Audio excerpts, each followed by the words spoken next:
Rp434.962. Kemudian ditambah barang dalam proses produksi awal per 1 Januari Rp334.980.300. 2017 itu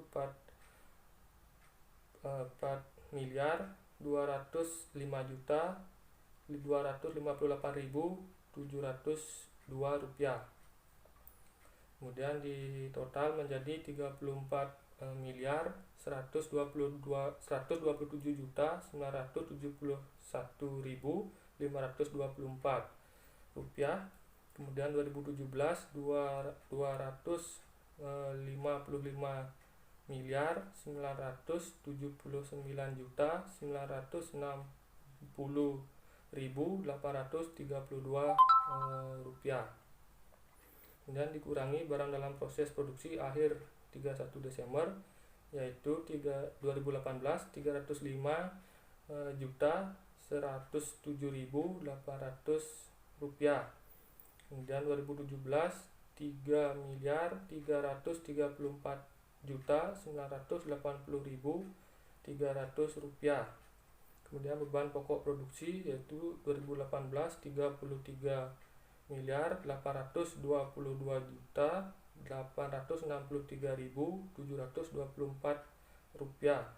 2017 25.644.980.532 rupiah. Dan ditambah barang jadi awal 1 Januari yaitu 1.134.315.235 rupiah. 2017 372.866.171 rupiah. Kemudian barang jadi yang tersedia untuk dijual 2018 34.957.178.959 rupiah. 2017 26.071.846.703 rupiah. Dikurangi barang jadi akhir 31 Desember 2018 1.778.081.000 rupiah. 2017 1.134.315.235 rupiah. Beban pokok penjualan yaitu 2018 33.199.097.959 rupiah. 2017 24.433.531.468 rupiah. Jadi sekian presentasi dari saya. Selanjutnya akan dilanjutkan oleh teman saya. Baik, saya Nyoman Dianta Anggriawan akan melanjutkan presentasi. Yang ke-13 ada beban usaha. Gaji tahun 2018 1.041.074.000 rupiah. Di tahun 2017 990.946.540 rupiah. Kesejahteraan karyawan tahun 2018 335.711.000 rupiah. 2017 254.500.000 rupiah. Iklan 2018 216.252.040 rupiah. 2017 123.572.920 rupiah. Beban perjalanan tahun 2018 356.640.170 rupiah. 2017 155.075.800 rupiah. Imbalan jasa konsultasi tahun 2018 21.276.596 rupiah. Di tahun 2017 20 juta ribu rupiah. Premi asuransi tahun 2018 Rp21.750.000. Tahun 2017 Rp5.552.000. Representasi dan jamuan tahun 2018 Rp66.465.000. Tahun 2017 Rp25.600.500. Sumbangan tahun 2018 Rp21.500.000. 2017 Rp18.600.000. Alat tulis dan biaya kantor tahun 2018 Rp71.351.500. 2017 Rp62.515.000. Terus selanjutnya beban pos, telepon dan komunikasi. Tahun 2018 Rp32.500.600. Tahun 2017 Rp20.350.600. Selanjutnya beban listrik dan air. Tahun 2018 Rp12.500.600. Tahun 2017 Rp10.500.600. Selanjutnya beban penyusutan. Di tahun 2018 sebesar Rp192.024.167. Di tahun 2017 sejumlah Rp116.727.080. Piutang tak tertagih di tahun 2018 itu sebesar Rp11 juta. Di tahun 2017 sebesar Rp2.500.000.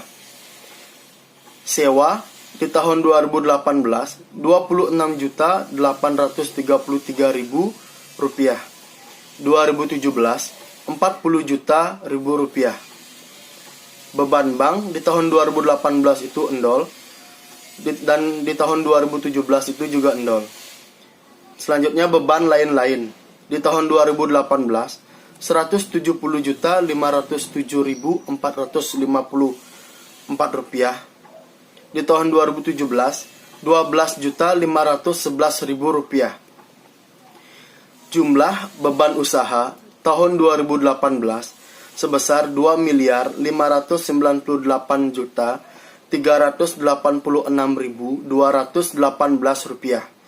Di tahun 2017 Rp1.858.952.040.